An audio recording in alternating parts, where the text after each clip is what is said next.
If you know the grammar rules, it will help improve your speaking and writing skills. In today's video, we will learn the essential grammar rules. So, stick around.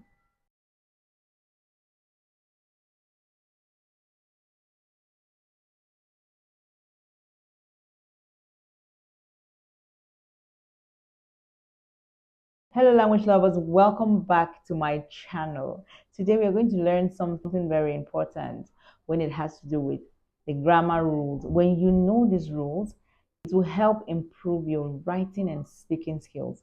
So I will share those simple rules and tips that will help you avoid mistakes in English grammar. So without further ado, let's jump right in. So what's the first rule? A sentence starts with a capital letter and ends with a full stop. A sentence starts with a capital letter and ends with a full stop. Now let's see an example. Mary has 5 children. Mary has 5 children. A full and complete sentence. Let's look at another example. She has a baby girl. She has a baby girl. So don't forget, a sentence starts with a capital letter and ends with a full stop. And number two is subject verb agreement. Subject verb agreement. There's something called subject verb agreement. It means that the subject and the verb must agree in number. Singular subject takes singular verb, and plural subject takes plural verb. Let's see the correct way of putting it. She writes every day. She writes every day. She is a singular pronoun. Writes is a singular verb. Now, this is an incorrect way to put it. She writes every day. She writes every day. No S. So don't forget, singular subject takes singular verb. Plural subject takes plural verb. Now, let's see another example. They love music. They love music, not they loves music. Okay? Let's look at the third one. The word eats and eats, they're two different things and are used in different situations. The difference between ITS and IT apostrophe S is that ITS is a possessive determiner that indicates ownership. It means something belongs to you.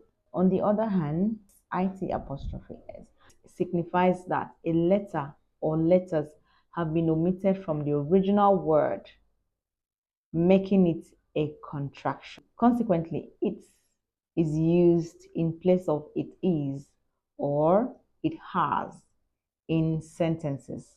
Here are some examples using IT apostrophe S. It's raining outside. Instead of it is raining outside.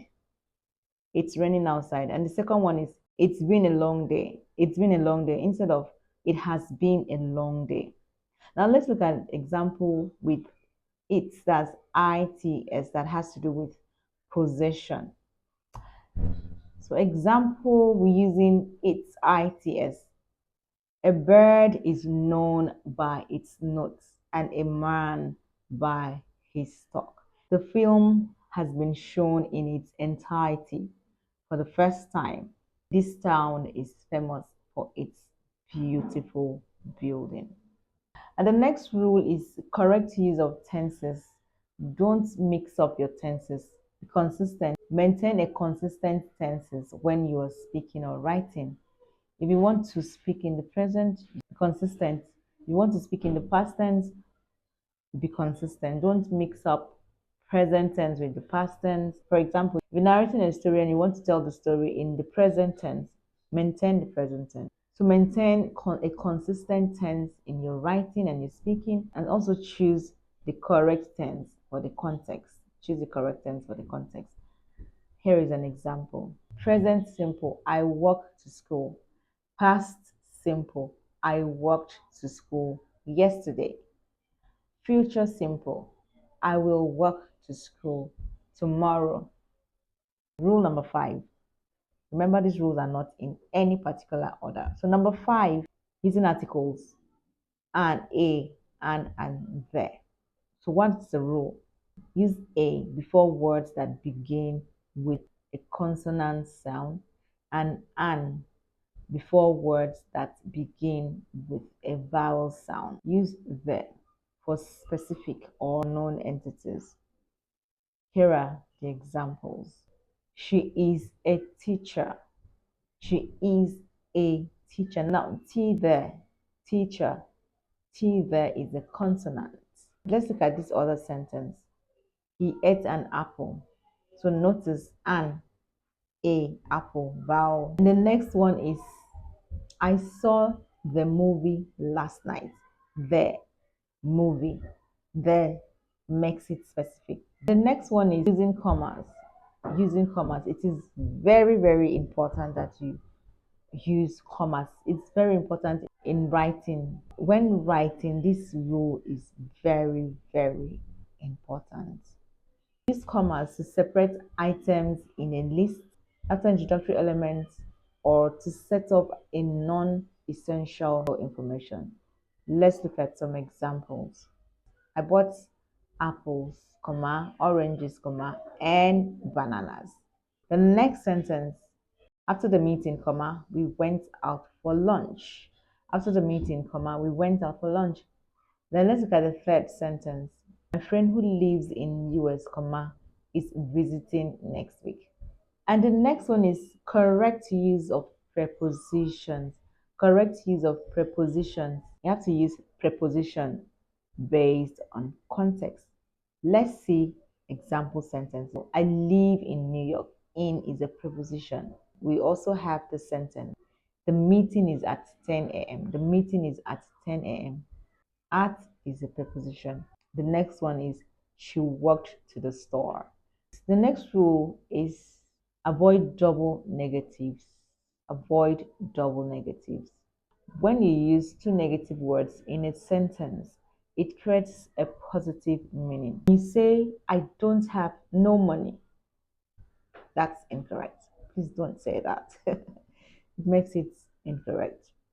Okay, let's move on. The next one is invert the subject and the auxiliary verb to form questions. That means change the position of the subject and the auxiliary verb. For example, now the statement is he is coming. The question should be is he coming? Not he is coming. Very incorrect. We are watching a movie. Are you watching a movie? And the next one is avoid sentence fragments. Ensure that every sentence has at least a subject and a verb. And it also should express a complete thought. You shouldn't leave a sentence hanging. Let's see an example. This is a complete sentence. Because she was late, she missed the bus. Because she was late, she missed the bus. Now, incomplete or fragment. Because she was late. Who was late? That's just a fragment, a part of a sentence is not complete. And the final one for part one is adjective order. Adjective order, and this can be very tricky, I promise you, especially when you're using multiple adjectives. So when using multiple adjectives, they typically follow this order: quantity, opinion, size, age, shape, color, origin, material, and purpose. Do not forget. Now let's look at the sentence. Bought a beautiful, small, old, round, red Spanish leather handbag. Wow, that's a lot. Let's look at it again. She bought a beautiful, small, old, round, red Spanish leather bag. It's actually tricky, but just get to learn it. Practice, practice makes perfect. Don't forget. That's it for part one. I will bring part two next week. Go over this video over and over again and get used to the rules. It will definitely improve your writing and speaking skills. I'll see you in the next one, but don't forget to like, comment, and subscribe if you're yet to do so. Also turn on the notification button so you don't miss a lesson. Every lesson is invaluable. Bye.